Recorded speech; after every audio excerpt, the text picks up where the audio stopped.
The French Revolution set Europe ablaze. It was an age of enlightenment and progress, but also of tyranny and oppression. It was an age of glory and an age of tragedy. One man stood above it all. This was the Age of Napoleon. I'm Everett Rummage, host of the Age of Napoleon podcast. Join me as I examine the life and times of one of the most fascinating and enigmatic characters in modern history. Look for the Age of Napoleon wherever you find your podcasts.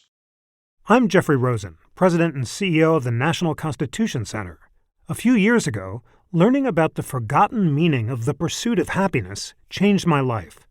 When the founders wrote that famous phrase in the Declaration of Independence, they meant an ongoing commitment to self-improvement and lifelong learning. This discovery inspired me to write a book, and in my new podcast, I explore the founders' lives with the historians who know them best. Plus, filmmaker Ken Burns shares his daily practice of self-reflection. Join me for Pursuit, the Founder's Guide to Happiness. Welcome to Ben Franklin's World, a podcast about early American history with Liz Covart. The study of history is key to understanding who we are and how we can affect a better future. Ben Franklin's World will introduce you to historical people and events that have impacted and shaped our present-day world. And now, here's your host, Liz Covart. Hello, and welcome to episode 18 of Ben Franklin's World, the podcast dedicated to helping you learn more about how the people and events of our early American past have shaped the present-day world we live in. Each week, we sit down with an historian to discuss their unique insights into our early American past so we can learn more about who we are and how we can affect a better future. Do you know who wrote the Declaration of Independence? If you answered Thomas Jefferson, you would only be partly right. Jefferson drafted the first draft of a document that he and others authored. Danielle Allen, foundation professor at the Institute for Advanced Study in Princeton, New Jersey, and author of Our Declaration, a reading of the Declaration of Independence in Defense of Equality, will lead us on an exploration of the Declaration of Independence. In today's episode, Danielle will reveal how New Hampshire's need for a government in 1776 led the Continental Congress to start writing the Declaration of Independence, the many authors of the Declaration of Independence, and how undertaking a slow reading of the Declaration will help us understand and unlock all of the ideas contained within it. But first, Danielle wrote Our Declaration because she would like every American to read the Declaration of Independence and really understand its powerful ideas. To this end, I would like to give away a copy of Our Declaration. At the end of our conversation, I will reveal how you can enter to win it. With tidings and wisdom to share about our early American past, here is this week's special guest. Today we welcome Danielle Allen, a foundation professor at the Institute for Advanced Study in Princeton, New Jersey. Her research interests include justice and citizenship in both ancient Athens and modern America. She is the author of 4 books, including Why Plato Wrote and Our Declaration, a reading of the Declaration of Independence in Defense of Equality. Welcome to Ben Franklin's World, Danielle. Thanks, Liz. Glad to be here. Thanks for having me. I'm really excited you're here because we're going to talk about the Declaration of Independence, which, as you know, is one of the most important documents in the history of the United States. But more than just discussing its history, we're actually going to talk about how to read the document. That's right. In fact, it was the challenge you posed in Our Declaration that all Americans should undertake a slow reading of the document that attracted me to your work. So, Danielle, before we dive into Our Declaration, I understand that you are not a historian, but a political theorist. Would you tell us what a political theorist is and what kind of research and scholarship you engage in? Sure. So a political theorist or a political philosopher is somebody who tackles what I think of as all-embracing questions about politics. What is justice? What is democracy? What does it take to make a democracy just and fair? What is power? how can power get organized in ways that permit us to protect ideals like liberty and equality. So the work involves understanding the ideals that make it possible to make something good out of political life, and then thinking about the relationship between those ideals and the institutions, laws, and customs or ordinary habits that make it possible to bring those ideals into being. And so is it bringing those ideals into being what attracted you to study the Declaration of Independence so carefully? So the Declaration is it's an extraordinary text, as you know, and I think it does a beautiful job of simultaneously being explicit and profoundly thoughtful about the content of ideals and exemplifying how to put them into practice. So the document is an extremely procedural document. It's an effort of a group of people to come to agreement about a self-definition, and there are amazingly elaborate procedures that lie behind the production of the document, in which you can see, in some sense, in the document. And that proceduralism, or making real, is connected to the very ideals of equality and independence and freedom that are articulated in the document. So yes, that drew me to it. Now, when I sat down to undertake your challenge, to undertake my own slow reading of the document, I opened up our declaration and I started to read the introduction. And much to my surprise, you said, you don't necessarily need to know the history of the document to understand it. And I wonder if you could just explain what you mean by that. Sure. I'm happy to do that. And I should probably clarify a little bit about myself, my personal history, in the sense that I currently work as a political philosopher, and I have a PhD in political theory or political philosophy, which also includes the study of the history of political thought. But I have a sort of funny background in that I also did an earlier PhD in ancient history. So I am actually trained as a historian. So when I say that you don't need to read history or don't need to know a lot of history to read and understand the Declaration, I'm actually saying that from the perspective of somebody who loves history, trained as a historian, and so forth. So how exactly can somebody who's committed to history make that kind of claim about the Declaration? The key point, I think, for me is that the Declaration itself is telling a story about human agency, and it's telling a story about the sorts of human agency that we achieve in politics through the use of words, which means that the Declaration already puts an incredibly huge premium on the capacity of language itself to help people towards understanding. And so I think taking the Declaration seriously actually requires taking that starting premise seriously. So it's very carefully written.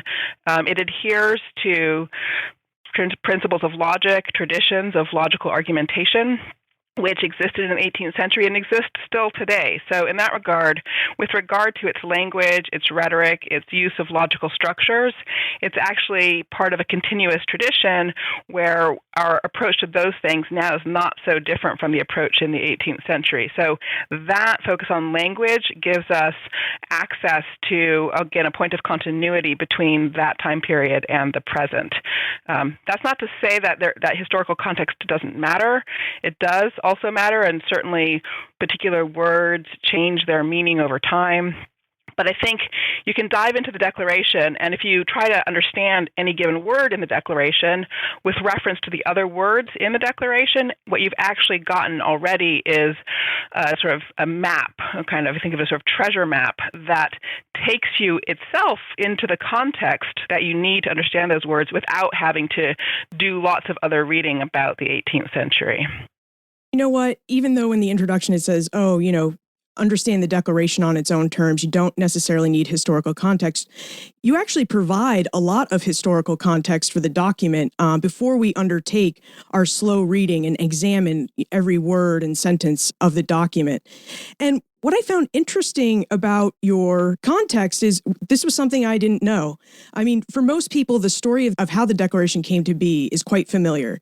Many people in the 13 colonies, they disagree with the economic, military, and legal policies imposed by Great Britain between the 1760s and 1770s, so they protest. And they protest until it becomes clear that Great Britain, Parliament, and specifically King George III aren't going to do anything to address those grievances.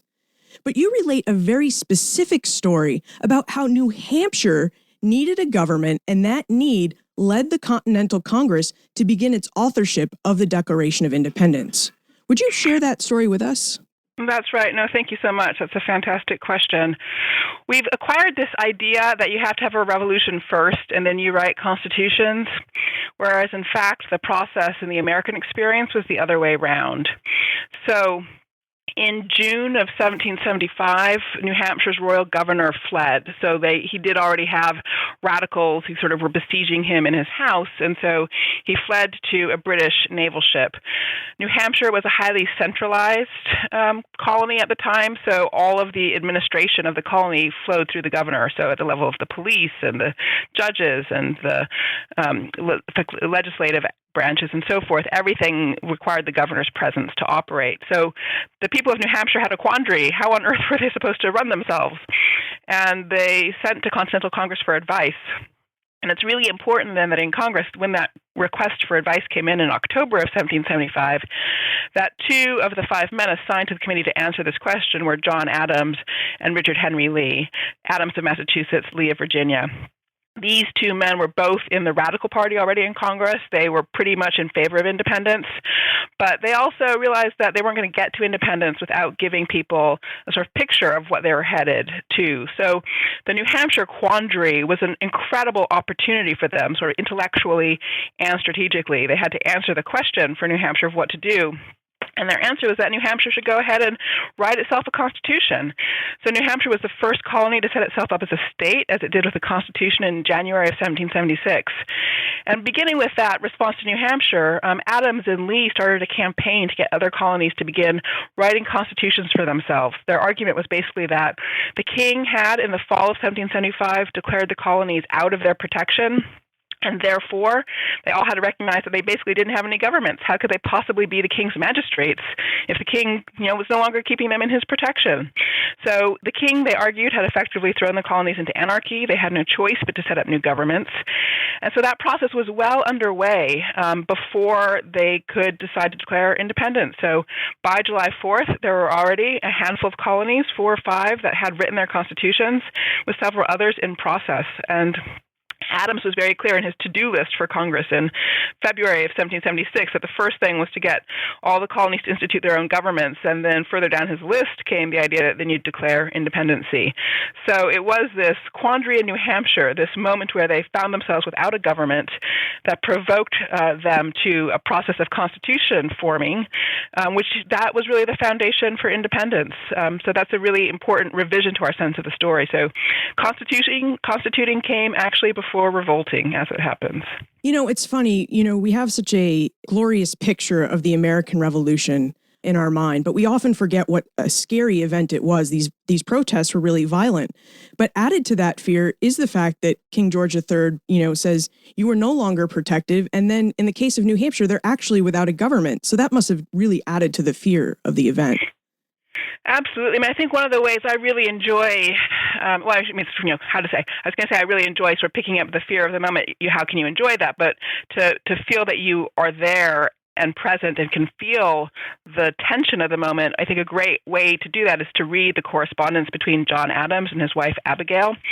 So John was in Philadelphia with Continental Congress, and Abigail was in Braintree, Massachusetts. And Massachusetts, of course, had seen armed clashes between the colonists and the British as early as April of 1775. So they are living with, actual violence erupting continuously and regularly. And John Adams writes to Abigail, and he wants news, and she writes back with the very clear articulations of the sense of anxiety and the worry about whether a particular place is going to get attacked, and what does that mean for people. So there's a real powerful sense of vulnerability that comes out of those letters.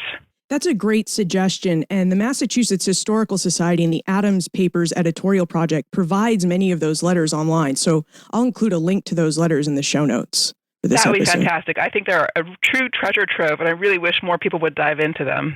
So let's get to the writing of the document. If I were to ask you who wrote the Declaration of Independence, you'd likely say Thomas Jefferson. But Danielle, you contend that Jefferson merely wrote the first draft of a document authored by a group. Would you explain how the Declaration of Independence was written by a group, and why democracies require what you call the distinctive art of group writing? Sure. No, thanks a lot, Liz. So again, another terrific online resource is the Records of Continental Congress, which the Library of Congress has online. So maybe we could throw a link in there too. Definitely. But if you spend some time sort of surfing through those records, the extraordinary thing about it is just, they wrote a lot of declarations. They wrote a lot of memos. They passed a lot of resolutions. And any time Congress passed a resolution, they would write a text to go with it to explain that resolution. So at the point that somebody gets assigned to draft one of those resolutions, there have already been extensive congressional conversations about what should be in the resolution. And then a group is basically given the job of trying to boil that all down and provide a document for everybody to argue over again and make their changes. So in the case of the declaration, it's important to remember that actually in early May 7th through 15th, Adams had brought a resolution forward in which the Congress resolved that they would encourage all the colonies to institute new governments. And then Adams wrote the resolution, the text of the resolution that went with that. And a lot of the language of the declaration is already there in that early May document. And then in early June, Richard Henry Lee stood up in Congress to resolve that the colonies should declare their independency from Great Britain. They decided to defer the vote on the actual question of independency, but in order to prepare for a vote in early July, they decided to go ahead at that time and assign a committee to draft the declaration that would explain their resolution. So Adams, the consummate politician, did the work of campaigning for people to be elected to that committee. He got Jefferson elected the head of the committee with the most votes and himself second. And then came Franklin and Sherman and Livingston. And Adams admired Jefferson's pen, and he knew this was an important resolution, an important document. He wanted one of the best writers to be at the head of the job. But once that committee is elected, then they had the job of talking about what would be in that declaration. And we can see those conversations. Actually, we know they talked about it because when you look at the pieces and parts of the declaration, for example, if you take the list of grievances, the extraordinary thing about the list of grievances is that half of it has the structure of arguments that Adams has been making over the previous year, and the other half has the structure of arguments that Jefferson has been making. So right from that little detail, you can tell that they sat down and said, okay, well, what are going to be the parts of this declaration? Okay, let's have this from me, Adams, this from you, Jefferson. We're going to put this together. Jefferson, you go off and give us the synthesis of all of this. So Jefferson did that. Then, of course, the document had to come back to Congress for further debate about its content. And Congress cut Jefferson's declaration by about 25%. So at every stage, different voices are weighing in about the shape of this document. And Jefferson really did just have the job of trying to express the common agreed-upon opinion that the group was forming. So that's the sense in which the Declaration represents a process of group writing, and it's polyphonic. I mean, you can still see the traces of different distinct voices in it that Jefferson, again, had the job of bringing together into a single coherent statement.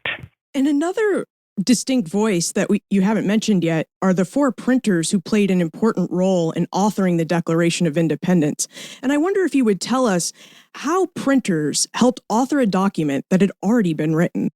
No, that's a fantastic question, and it's an amazing story of the Declaration. So, after Congress passes the final text, there's still the job of turning that into a text that other people can consume. Who needs to consume it? The general public, the military, which needs to understand the purpose of its fighting, and courts in Europe. And so how is that going to happen? The first thing that the Congress does is send the text to a printer named John Dunlap, who did the bulk of official congressional printing, and he produced what's called a broadside. It's basically a poster. And a few hundred copies of those that he finished immediately. So that was the July 4th and 5th text that was first available, that went out again officially to the military, and so forth.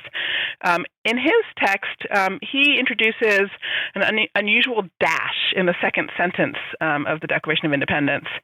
The second sentence is the famous one about, we hold these truths to be self-evident, and it's an incredibly long sentence that starts from that first set of truths we know about, that we all have rights to life, liberty, and the pursuit of happiness, and it moves from those individual rights through the argument that governments are instituted to secure those rights, and that therefore when governments become destructive of those ends, we have the right to alter and abolish them and set up new governments. And it's an incredibly important, it's the core argument of the Declaration, the theory of revolution, the relationship of individual rights to the value of government for securing those rights, and so forth. And there's this unusual phrase, pursuit of happiness, in it, and Dunlap, by putting a dash after it, gives it this extra emphasis. And so that's a sort of new picture of the Declaration. Then you also have the official record book in Continental Congress's minute book. So that's written out by the Secretary of Congress, Charles Thompson. That's actually a handwritten version. Then you have newspaper printings. And on July 6th, we get the first newspaper printing.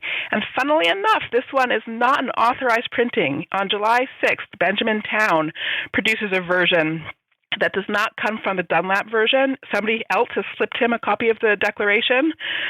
Based on capitalization patterns, it looks as if Jefferson or one of his friends has slipped it to Town, whereas Dunlap is clearly working from a version from John Adams. At any rate, Town prints a version, and he changes the second sentence from how it's been in any prior manuscript, and he takes it and he breaks it into two with a period after pursuit of happiness. That's a pretty significant change because it gets picked up in a lot of places. Then we have the fellow Timothy Matlack, who was a clerk in Congress, who writes out the parchment declaration. So we would call him a calligrapher, really, rather than a printer, but that's really the most important document. That's the one that everybody signs. And he does this amazing thing late in the document of capitalizing an important we. Right? In every stage of these oppressions, we have petitioned for redress. And in all the manuscripts, that we is a small w. And he makes it a capital W. So he clearly wants to emphasize this new collective agent, we the people.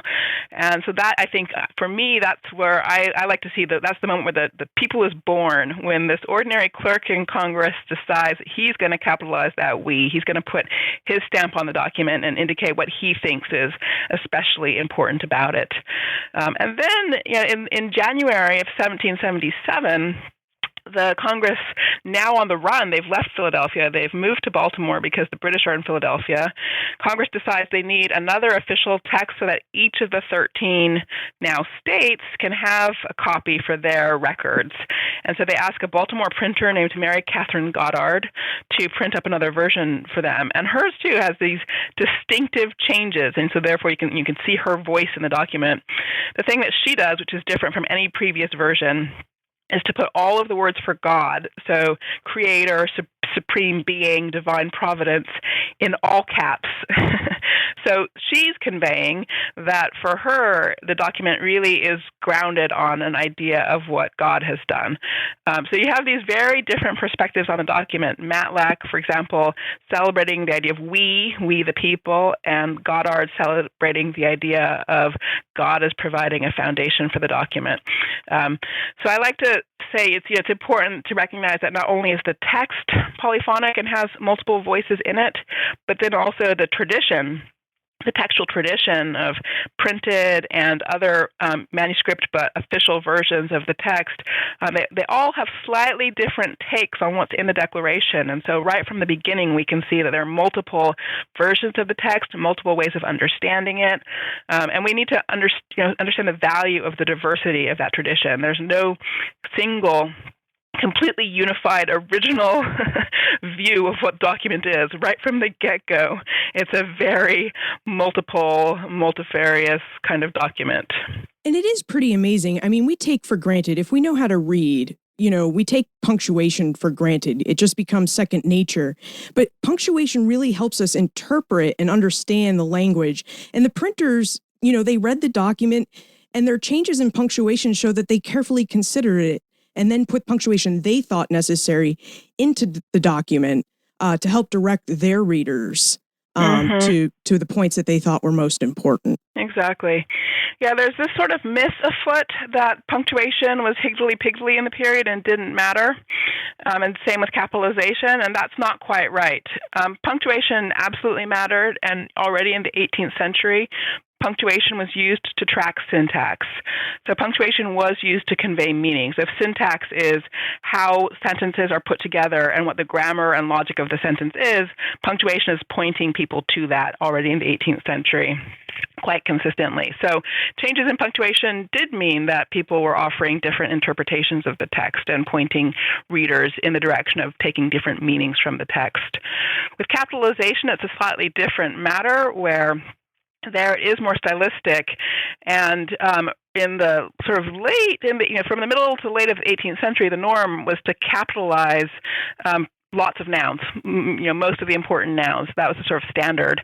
And Jefferson was actually at the head of a stylistic vanguard that wanted to just get rid of all that capitalization and do what we do now, where you capitalize at the beginning of sentences but not otherwise. And so at the end of the 18th century, in the period when the Declaration is first printed, you do see a wide variation of capitalization patterns, and there it is less the case that the capitalization is meaningful. It is more simply a matter of stylistic conventions in which stylistic convention a printer felt like following. So we've covered how the Declaration came to be and how the language in some ways came to be there. I wonder if you could talk about how we should undertake a slow reading of the document, just like you challenge in the book. And can you tell us what makes slow reading different from reading at our normal speeds? Yeah, that's a great question. So I think of slow reading in some sense as a little bit like deep sea diving or something like that, where you really get to go down and see things that you don't notice when you're just skimming along the surface in a speedboat. So you get to see sort of all the fish and schools of fish and how they're interacting with each other, or you can watch the dynamics between big fish and little fish and that kind of thing. Whereas, again, if you're in a speedboat skimming along the surface, you still get to your destination. You get across to the island, but having missed all the life underneath living in the sea. And so to take that metaphor and apply it to a document, what that really means is when you read the Declaration fast, you basically get out of it in a kind of loose way. Okay, they expressed some principles, they had a list of complaints about the king, and then they declared independence. Voila, done. Got the basic picture of the document. And that's true. That is a basic picture of the document. But if you really want to know what were those principles, then you actually have to really slow down and ask yourself about each sentence. Okay, well, where are they actually expressing their values in this sentence? They're partly expressing their values when they invoke concepts like life, liberty, and the pursuit of happiness, but they're actually also evoking their values when they say things like, when in the course of events it becomes necessary. The notion of necessity is a really important idea that people use to convey their values again. So when you define something as necessary, you are just indicating that you have a sense of obligation, or else that you're facing something inescapable to which you have to have a response. And that response is going to be colored by your values. So there's a lot to be learned about the ideals from moving very slowly and really scrutinizing all the words to see where the values come in. And similarly with the grievances, it's not just a kind of random list of complaints about King George. There's a really impressive structure underneath it. First, they complain about violations to the legislative function, then they complain about violations to the judicial function, then they complain about violations to the executive function of government. So, whoa, look, there's a constitutional theory inside that list of grievances. And that's the kind of thing that if you just, skim through the list, you won't pick up because you won't take the time to see the structure underneath it. So slowing down and asking, how is this sentence put together? How is this group of sentences put together? What is the method of organization underneath them? What explains the word choice? How do these words relate to each other? So when we have invocations at the beginning of the document about independence, how has that word changed by the time we get to the end of the document and they've declared their independence? Or what have we learned about the definition of the word? To ask those kinds of questions is what it takes to slow down in one's reading. And the result is a much deeper understanding of the body of thought that lies behind the argument presented in the text. So much of our Declaration takes us through the Declaration of Independence, line by line, and in some cases, word by word. And I was amazed that when I really took the time to read the 1,337 words, which is really only about, 5 pages of double-spaced type text. Right, exactly. If that, sort of one long op-ed or two op-eds is how I think of it. Yeah, there's just not much there, but you helped us see things, or at least see what we should consider even when the words weren't there. So, for example, you find 5 facets of equality that are described in the Declaration of Independence. And yet, when you read the Declaration of Independence, you won't find the word equality in there. Instead, you'll find that they use the word equal twice. You know, could you provide us with an example of maybe how we can uncover one of those 5 facets of equality where we should look for it? Sure. Obviously the word equal is important, and so that's a good example of how you can start understanding the word by looking at other instances in the document. So, when we think about equality in the Declaration, we go in our heads, first of all, to the phrase life, liberty, and the pursuit of, all men are created equal and endowed with the rights of life, liberty, and the pursuit of happiness. We sort of think that that's how equality enters the document, whereas in fact, it enters in the first sentence when they describe a necessity to take their separate and equal place among the world's nations. So then you have to ask yourself, wow, does this use of equal relate to that use of equal, or what is the relationship between the two of them? And that begins to open up a kind of field of inquiry as to what the meaning of equality is. And so then once you realize that in the first 2 sentences they've invoked this really important term, you have to ask yourself, well, gosh, does equality come in some other place? Because as you point out, the word doesn't come in. But then if you look closely, you begin to realize that there are places where synonyms to equality come in. So at the very end of the document, for example, they mutually pledge their lives, their fortunes, and their sacred honor to one another. And that idea of mutuality is closely related to the idea of equality. And so you begin to see that that mutual pledge is it indicates their egalitarian social bond, and the fact that they've made that egalitarian social bond, their willingness to commit to each other and to share equally with each other mutually, they've made that the foundation of their fighting power, right? So in other words, their ability to plain old have their war for independence depends on that social foundation of egalitarianism. So you see that facet coming in that way. And then you sort of, you look at the documents and ask, well, okay, well, does this idea come up elsewhere? And then you do begin to see other places. So when they say to the king, in every stage of these oppressions, we petition for redress, and for every petition, we've only been met by repeated injury. There's no word for equality there, but the formulation is closely related to maxims about reciprocity, the need for people to respond to injuries. And reciprocity is another concept that in the traditions of political thought is closely linked to the concept of equality. So that's the way in which you can begin to sort of trace the conceptual network that is tethered to those first 2 early invocations of the concept of equality or of the equal at the beginning of the document. So equality is inherent in the Declaration of Independence, which seems like that means we should really address the elephant in the room, right? I mean, for those of us who know our history, or at least some of the history behind the Declaration of Independence, how do we reconcile the fact that the language and argument of the document says that all men are created equal, and yet many of the white male founders did not necessarily mean to include men who didn't own property, women, or people of color in their definition of equal? I mean, many of the founders owned property and slaves. So it's interesting. Yeah, no, there's no question about that, and that's a very hard thing to think about in relationship to the Declaration. And there are probably, I guess there are sort of 2 things I would say about that. I think the first and most important one is that they made a self-conscious distinction. They're very explicit in making a distinction between their principles and the organizational form they used to realize those principles.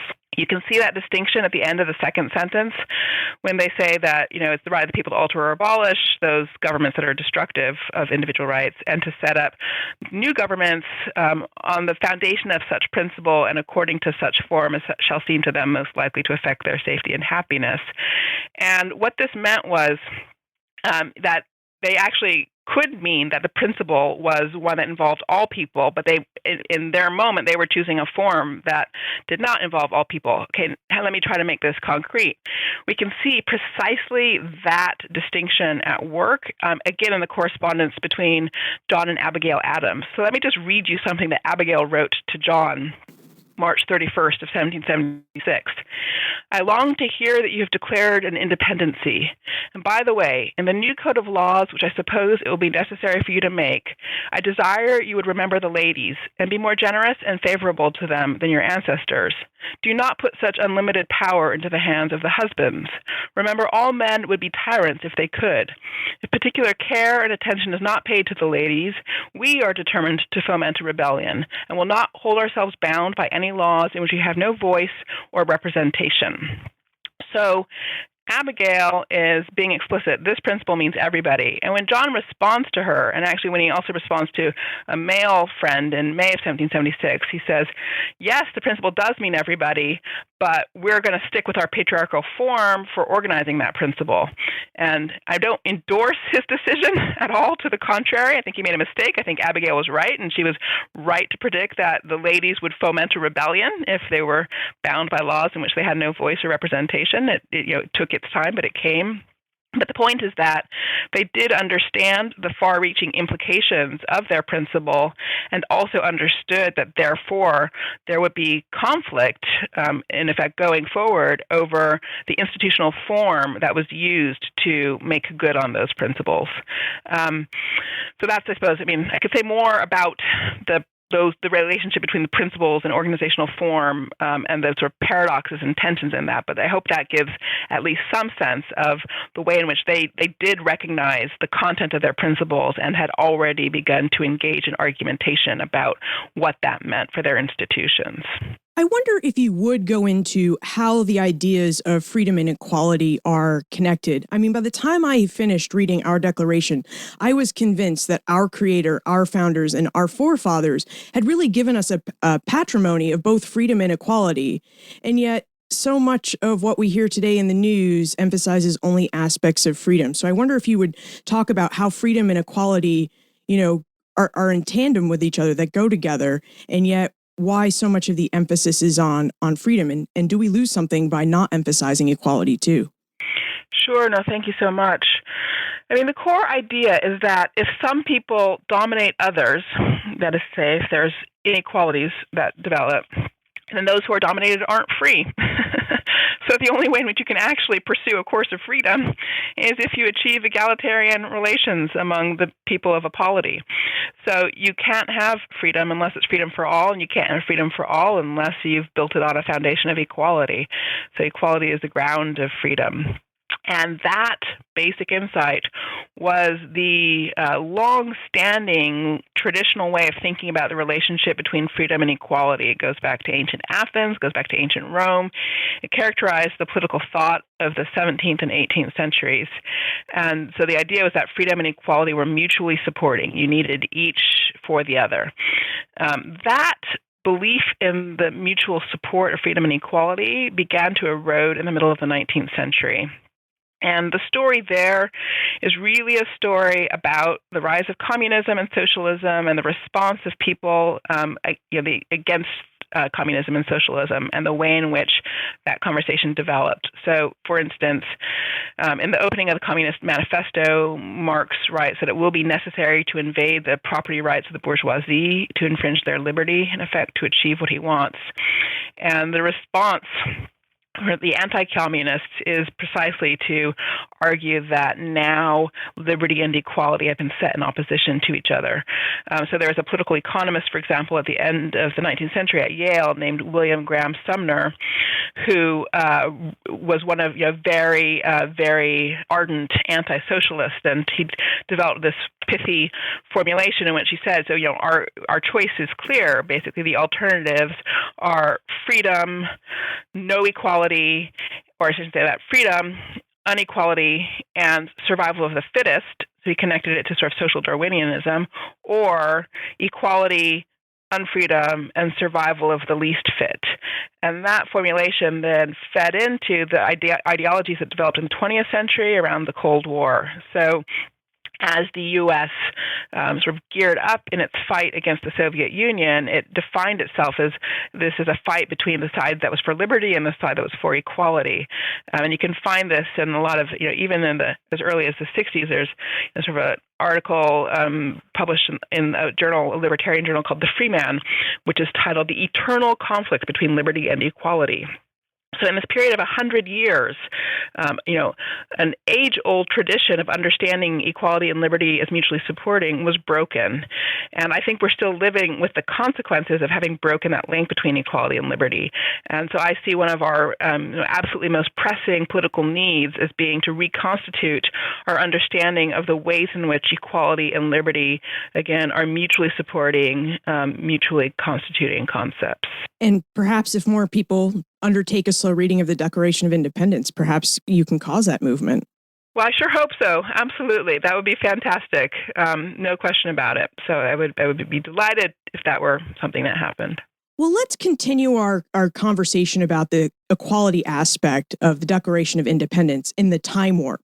Now, this is a fun segment of the show where we ask you a hypothetical history question about what might have happened if something had occurred differently or if someone had acted differently.